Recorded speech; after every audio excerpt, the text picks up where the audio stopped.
अगर हम इसमें और भी चीजों की बात करें जैसे कि सैलरी की, अगर हम इसमें इन दोनों की पोस्ट में सैलरी में भी काफी बड़ा डिफरेंसेस होता है। वेलकम टू टीच मॉन्क्स, मेरा नाम है मनीष चौधरी। काफी सारे बच्चों के मन में ये डाउट रहता है कि जब हम टीचर की वैकेंसीज के लिए जाते हैं ना, टीचर बनना चाहते हैं, तो उसके अंदर हमें दो मेन पोस्ट देखने को मिलती है, जैसे कि टीजीटी और पीजीटी। यहाँ पे हम बात करेंगे आज टीजीटी और पीजीटी के बीच में बेसिकली डिफरेंस क्या होता है, उन सब के बारे में जानेंगे। क्या क्या क्वालिफिकेशंस होती है, किस तरीके से रिक्रूटमेंट्स होती है, इन सभी की। अगर हम बात करें टीजीटी की, तो टीजीटी को हम बेसिकली कहते हैं ट्रेन्ड ग्रेजुएट टीचर, और वहीं पर हम पीजीटी की जब हम बात करते हैं तो उसको कहते हैं पोस्ट ग्रेजुएट टीचर। पीजीटी में ये जो वर्ड आप देख रहे हैं ना, पहला वर्ड जो आता है इसका मतलब होता है ट्रेंड। ठीक है, इसका मतलब होता है ट्रेंड। ट्रेंड का हम ट्रेंड कह क्यों रहे हैं, इसलिए कह रहे हैं क्योंकि इस जब हम इस वैकेंसी के लिए जाते हैं तो हमारी क्वालिफिकेशन मिनिमम क्या मांगी जाती है। हमारी क्वालिफिकेशन मांगी जाती है कि आप एक तो ग्रेजुएटेड होनी चाहिए। ठीक है, आपके पास ग्रेजुएशन होगी, मोस्टली बच्चे ग्रेजुएशन कर लेते हैं। लेकिन ये ट्रेंड वर्ड क्यों आया है? ट्रेंड वर्ड इसलिए आया है क्योंकि जब आपसे बोला जाता है कि आपके पास ग्रेजुएशन के साथ साथ बीएड होनी चाहिए या फिर आपके पास डीएलएड होनी चाहिए, ठीक है, इस तरीके की आपके पास क्वालिफिकेशंस मांगी जाती है जब रिक्रूटमेंट होता है, तब हम इसको बोलते हैं ट्रेंड। इसी के कारण, क्योंकि यहाँ पर आपको ट्रेन किया जाता है, आपको एजुकेशन के साथ साथ आपकी ट्रेनिंग होती है जब आप बीएड के लिए जाते हैं, तो उसलिए इस पोस्ट के लिए आपको कहा जाता है ट्रेन्ड ग्रेजुएट टीचर, क्योंकि मिनिमम क्वालिफिकेशन यहाँ पे ग्रेजुएशन है। ठीक है, वहीं पर जब हम पीजीटी की बात करते हैं तो यहाँ पर आपके पास क्वालिफिकेशन मिनिमम होनी चाहिए पोस्ट ग्रेजुएट होनी चाहिए।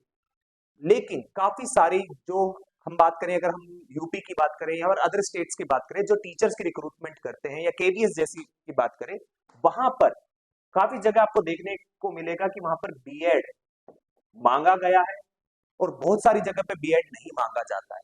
ये अलग चीज है, लेकिन हम कंसिडर करके चलेंगे कि बीएड आपकी मिनिमम क्वालिफिकेशन है विद ग्रेजुएट, अगर आप टीजीटी के लिए जा रहे हैं, और अगर आप पीजीटी के लिए जा रहे हैं तो विद पोस्ट ग्रेजुएट, तो बीएड हमारी कॉमन क्वालिफिकेशन हो जाती है। अब इसके बीच में एक और कॉमन डिफरेंस है। डिफरेंस क्या है? जब हम बात करते हैं, देखिए कि जो टीजीटी है, टीजीटी बेसिकली सबके मन में ये रहता है जब हम टीजीटी के लिए जाते हैं कि हमें 6 से 10 तक के लिए पढ़ाना है, तो बट सिक्स से 8th क्लास तक के लिए पढ़ाना है, बट ऐसा नहीं है। देखिए, जब आप टीजीटी के लिए जाते हैं ना, तो टीजीटी की के लिए टीचर जब आप बनते हैं तो आपको पढ़ाना होता है 9th से लेकर 10th क्लास के बच्चों को। याद रखेंगे, टीजीटी में आप पढ़ाते हैं 9th से 10th क्लास के बच्चों को, लेकिन वहीं पर आप जब पीजीटी के लिए जाते हैं, पीजीटी के लिए आप पढ़ाते हैं 11th और 12th क्लास के बच्चों को। इन दोनों में सबसे बड़ा डिफरेंस ये है, क्योंकि आपको पता होगा कि हमारी जो बेसिक एजुकेशन चलती है 10th तक, वो कॉमन चलती है, लेकिन 10th के बाद हम स्ट्रीम्स चेंज करते हैं, साइंस में जाना, आर्ट्स में जाना, कॉमर्स में जाना। बट न्यू एजुकेशन पॉलिसी आने के बाद ये सिस्टम भी थोड़ा फ्लेक्सिबल हो गया, अब स्ट्रीम्स खत्म कर दी गई है।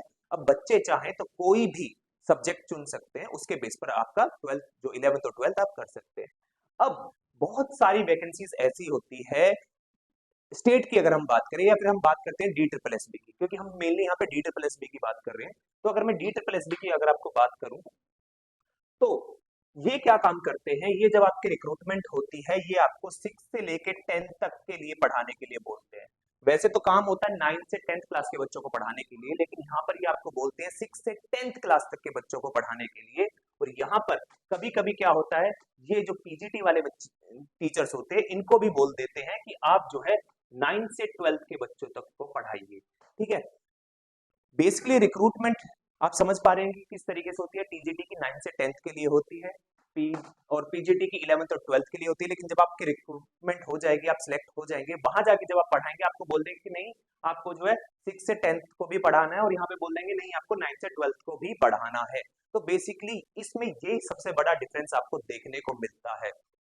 साथ ही अगर हम और भी चीजों की बात करें, जैसे किन चीजों की अगर हम बात करेंगे, अगर हम इसमें और भी चीजों की बात करें जैसे कि सैलरी की, अगर हम इसमें इन दोनों की पोस्ट में सैलरी में भी काफी बड़ा डिफरेंसेस होता है।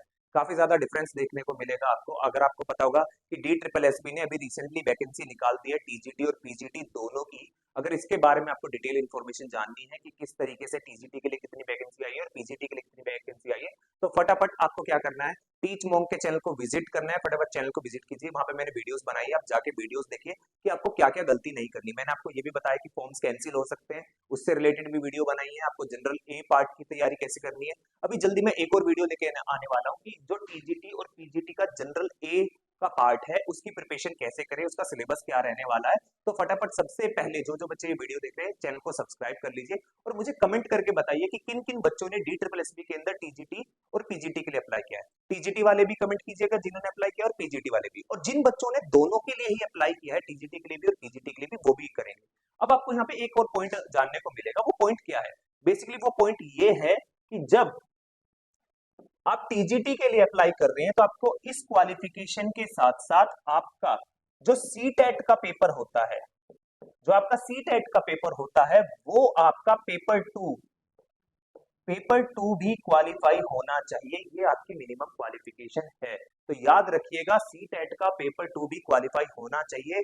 और इसके लिए मैं आपको एक चीज बोल रहा हूं कि फटाफट चैनल को सब्सक्राइब कर लीजिए, क्योंकि हम बहुत जल्द आपकी टीजीटी, पीजीटी, सीटेट ये सभी प्रिपरेशन स्टार्ट करने वाले हैं। आपको सभी क्लासेस मिल जाएगी, इसलिए मैं आपको बोल रहा हूँ। और जिन बच्चों का सीटेट क्वालिफाई नहीं है, फटाफट कमेंट करके बताइएगा मुझे कि किन किन बच्चों का क्वालिफाई नहीं है और किस कारण से क्वालिफाई नहीं हो पा रहा, ताकि मैं आपकी हेल्प कर सकूं। ये आपके लिए single one stop solution platform है। यहाँ पर आपको सारी चीजों की इंफॉर्मेशन मिल जाएगी, प्रिपरेशन से लेकर नोट्स से लेकर सारी चीजें। तो आपको घबराना नहीं है, ठीक है। ये मिनिमम आपको याद रखना है कि जब हम टीजीटी के लिए जाते हैं तो ग्रेजुएशन के साथ बीएड और सीटेट का पेपर 2 भी आपका क्वालिफाई होना चाहिए, ठीक है। तो आज के लिए इतना ही हम करते हैं कि आपको पता चल गया होगा बेसिक डिफरेंस क्या है। जो सवाल मैंने आपसे पूछे कमेंट कीजिएगा, वीडियो को लाइक कीजिएगा, अपने सभी दोस्तों के साथ शेयर कीजिएगा, टीच मॉन्क के चैनल को सब्सक्राइब करना मत भूलिएगा। Thank you.